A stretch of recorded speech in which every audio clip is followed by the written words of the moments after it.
नमस्कार दोस्तों, कैसे हैं आप सब। आप सभी का स्वागत है आपके अपने YouTube चैनल पर। और आज की हमारी कहानी शुरू करने से पहले जो भी चैनल पर पहली बार आए हैं या जिसने भी अभी तक चैनल को सब्सक्राइब नहीं किया है तो जल्दी से जाकर चैनल को सब्सक्राइब करें और घंटी का बटन दबाकर ऑल का आइकन जरूर प्रेस कर लें ताकि हमारी कहानियों की नोटिफिकेशन आप तक सबसे पहले पहुँचती रहे और आप हमारी कहानियों का आनंद उठाते रहें।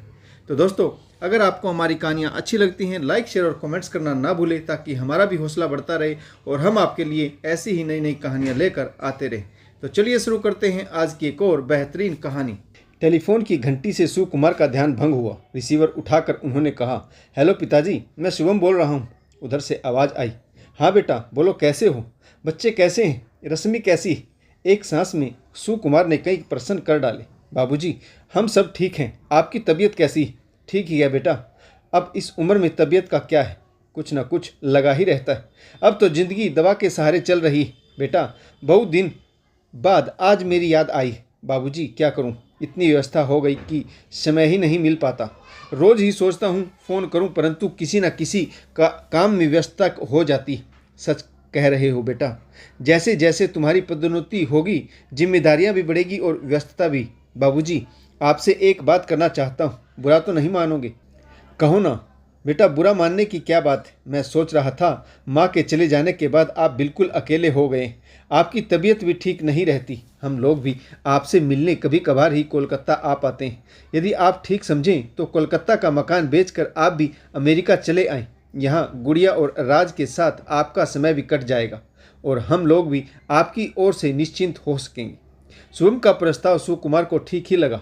सोचने लगे, नौकरी से रिटायर हुए 10 वर्ष बीत चुके हैं और कितने दिन चलूँगा। किसी दिन आंख बंद हो जाने पर शुभम मेरी अर्थी को कंधा भी देने नहीं आ पाएगा। लिहाजा सुकुमार ने अपनी सहमति दे दी। सुकुमार ने पेपर में विज्ञापन देकर मकान का सौदा कर लिया और निश्चित समय पर कोलकाता आकर शुभम ने पैसों का लेन देन कर लिया। पोस्ट ऑफिस से MIS और बैंक में जो सुकुमार ने रखा था उसका भी ड्राफ्ट शुभम ने अपने नाम से बनवा लिया। कोलकाता की संपत्ति बेचने के बाद वे लोग अमेरिका जाने के लिए तैयार थे। निश्चित समय पर वे लोग एयरपोर्ट पहुंच गए। शुभम ने कहा, बाबा आप यहाँ सोफे पर बैठिए, मैं चेक इन करके आता हूँ, फिर आपको लेकर चलूँगा। सोफे पर सुकुमार बैठ गए। उनका मन अतीत में खो गया। जिंदगी के एक एक पन्ने खुलने लगे। जिस मकान को इतने शौक से बनवाया था उसे बेचते समय मन कचोट रहा था। सर्विस में रहते हुए सुकुमार ने पत्नी चंद्रा से कहा था, तुम्हारी इच्छा हो तो कंपनी का क्वार्टर ले लेते हैं, आराम से रहेंगे। परंतु चंद्रा तैयार नहीं थी। कहने लगी, आज हम आराम से रह लेंगे परंतु रिटायर होने पर फिर तो फुटपाथ पर आना पड़ेगा। बच्चे कहाँ रहेंगे? चाहे जैसे भी हो, एक छोटा मोटा मकान या फ्लैट कंपनी से ऋण लेकर ले लो। कम से कम बुढ़ापे में इधर उधर भटकना तो नहीं पड़ेगा। कितने शौक के साथ सुकुमार ने यह मकान बनवाया था। चंद्रा भी तो थोड़े ही दिन मकान में रह पाई। अचानक एक दिन रात को उसकी तबीयत ज़्यादा खराब हो गई और उसने इस दुनिया को अलविदा कह दिया। चंद्रा की मौत के बाद शुभम और रश्मि कोलकाता आए और कुछ ही दिनों बाद वे वापस लौट गए। उनके जाने के बाद इस बार सुकुमार बिल्कुल अकेले हो गए थे। कहीं पर भी मन नहीं लगता था। खाना पकाने और झाड़ू पोछा आदि के लिए एक महिला को पार्ट टाइम रखा था जो घर का सारा काम करती थी। अचानक सुकुमार का ध्यान भंग हुआ। उन्हें लगा कि काफ़ी देर हो चुकी। शुभम चेक इन करके अभी तक आया नहीं। घड़ी पर नज़र डाली तो लगभग 2 घंटे का समय निकल गया था। सुकुमार ने अमेरिका जाने वाली फ्लाइट के काउंटर पर जाकर पूछा, मैडम मेरा नाम सुकुमार बनर्जी, मेरे बेटे का नाम शुभम बनर्जी, हमें अमेरिका की फ़्लाइट पकड़नी थी, वह चेक इन के लिए आया होगा।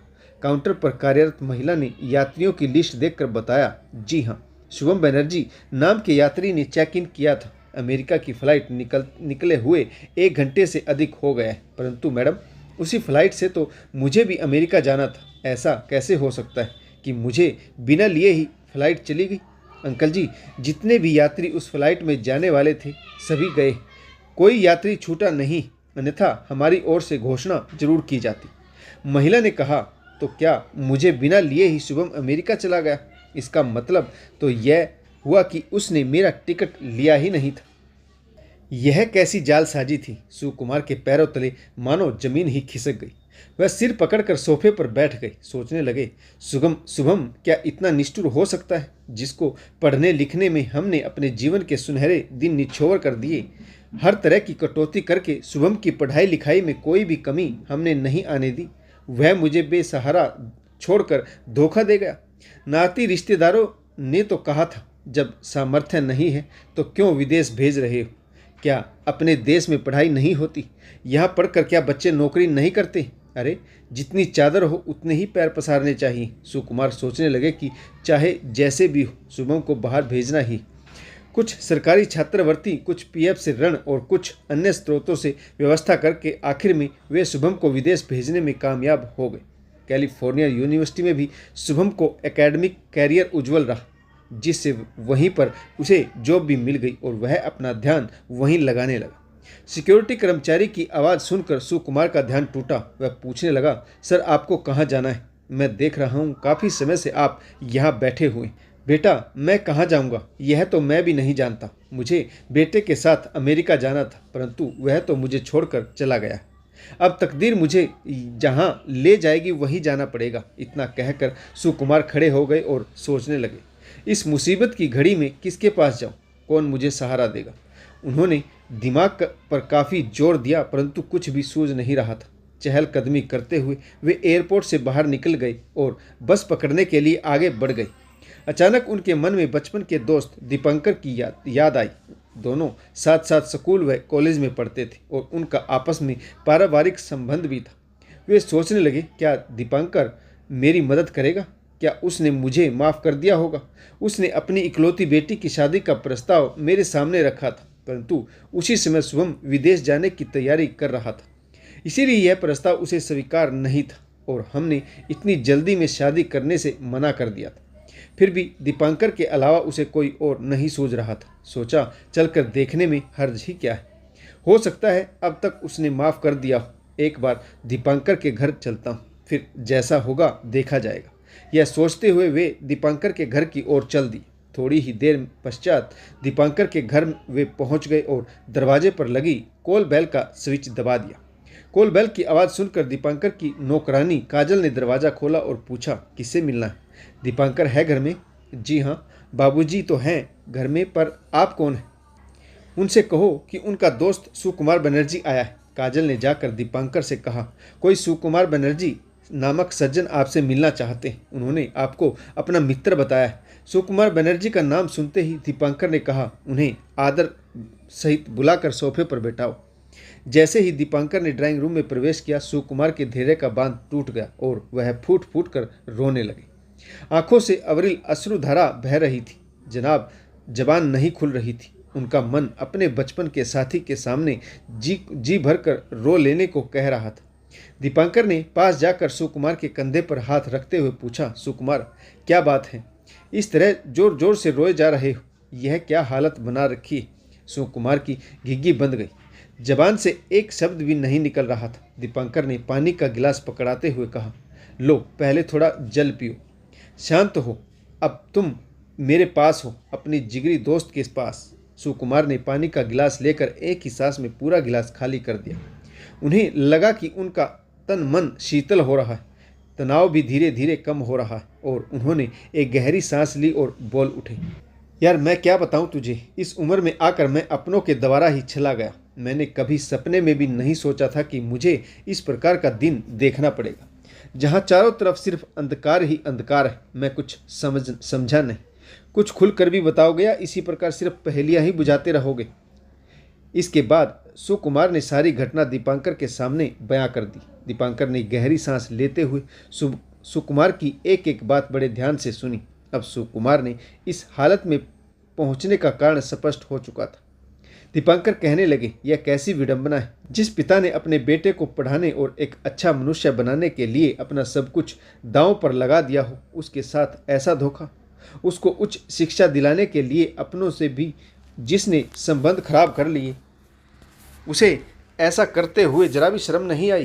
क्या माँ बाप इसी दिन के लिए अपने बच्चों को पालते पोसते हैं कि उम्र के इस पड़ाव पर उन्हें धोखा मिले? आजकल के बच्चे कितने स्वार्थी हो गए।